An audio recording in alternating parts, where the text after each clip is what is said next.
All right, now I thought it was time for another installment of the ever exciting movie log, where I go over the different films that I've seen recently. And I've seen five more films, if my math is correct, since the last time I posted a video, I guess in mid August. Right now we're at the beginning of September. And we're going back here to August 22nd, Queen of Versailles, which is a documentary. Pretty good. And, one of the things that was interesting about the Queen of Versailles, and I haven't really thought about it too much because it's been a few weeks since I saw the film, is that it kind of shows the the life of the new rich. I mean, these are people that, when you look at the film or the trailer, you get a sense of it. These are people that are not like from money.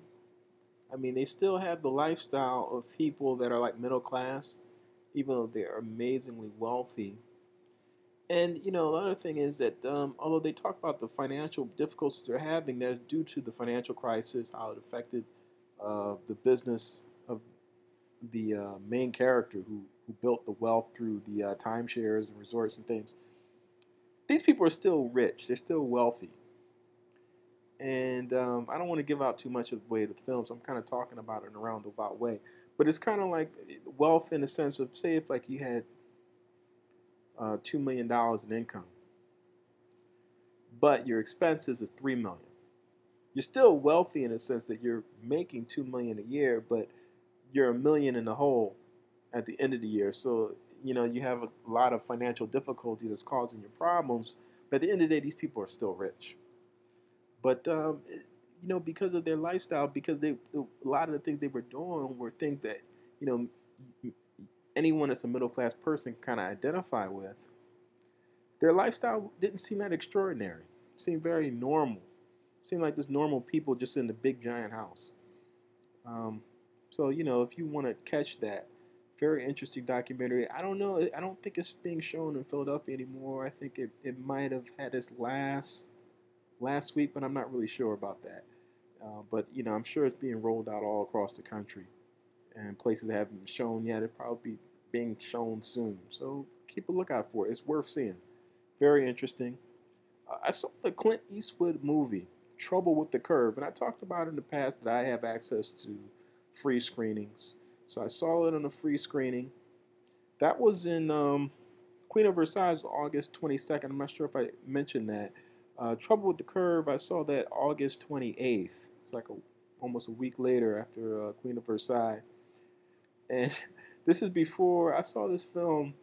It was just a few days before the famous chair incident with Clint Eastwood.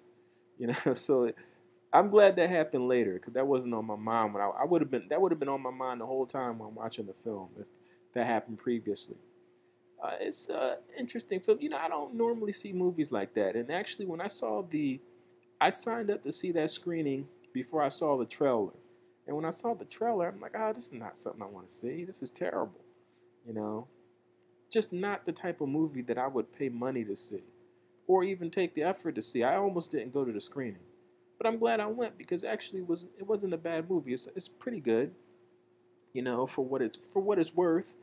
One of the things is it was the story that it was well acted. The story was interesting. It was compelling. You're into it, watching it. It's like a romantic comedy. Clint Eastwood was good. Playing a grumpy old man. He's good at that. That's him. But the thing is, it had that corny Hollywood ending where everything just kind of, everything at the end of the movie just works out. You know, whatever problems that occur at any point in the movie is all resolved by the end of the 2 hours, which is corny to me. But it is what it is. A lot of people go to the movies for entertainment and escapism, so they enjoy that. I don't go to movies for that. I just go to see a film that is interesting, is compelling, tells a story that inspires me in some way.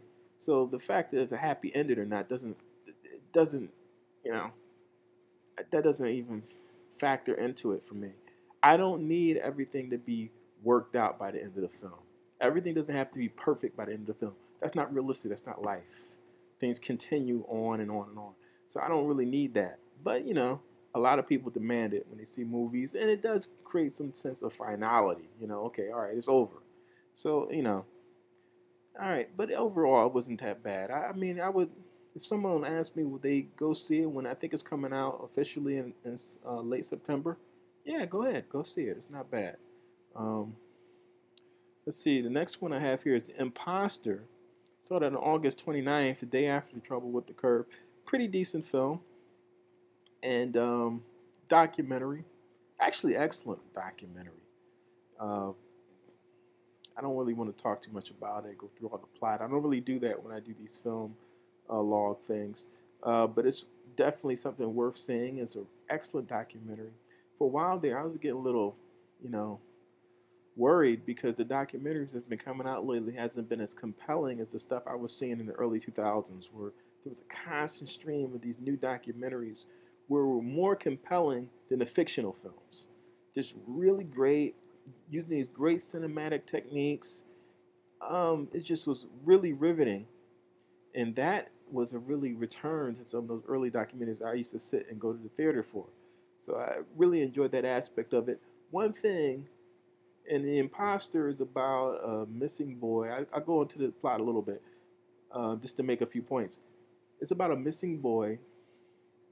It's a mystery. He just disappears, and then all of a sudden, the family receives a call from Spain, and it's like, oh, we found your son. He's in Spain.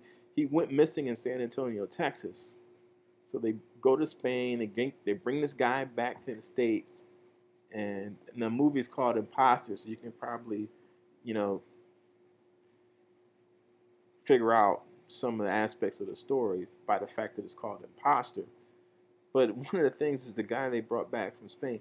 I'm looking at this guy. I'm like, he does not look like he's supposed to be like 16 or something. He does not look 16 in the least. That's part of the story, you know. So you got to see it. It's a really, really compelling documentary. The next thing I have on here, I think. Oh, look, I lost my list here. Let me get it back. Okay, I got Cat in Paris, animated movie. Now, the funny thing about Cat in Paris is that this movie was supposed to show in Philadelphia several months ago, I think early summer. But the theater, the Ritz theaters that I've talked about all the time in all these videos, they had some problems with their air conditioning, and it closed. The Ritz theater that was going to show that film closed for a month. And actually, they didn't show it. They brought back the Cat in Paris for some reason. I guess because, I don't know. I guess maybe they thought it would be commercially viable. It would sell tickets or something. There was other movies they never did get around to showing that, you know, I was all set to see. There was a film by the people that did Working Man's Death. It was Horror's Paradise or something about that, about prostitution. It looked kind of interesting. And then there was a film about a German painter who I'm not really familiar with, but that looked really good, a documentary, and it showed how he creates his work of art.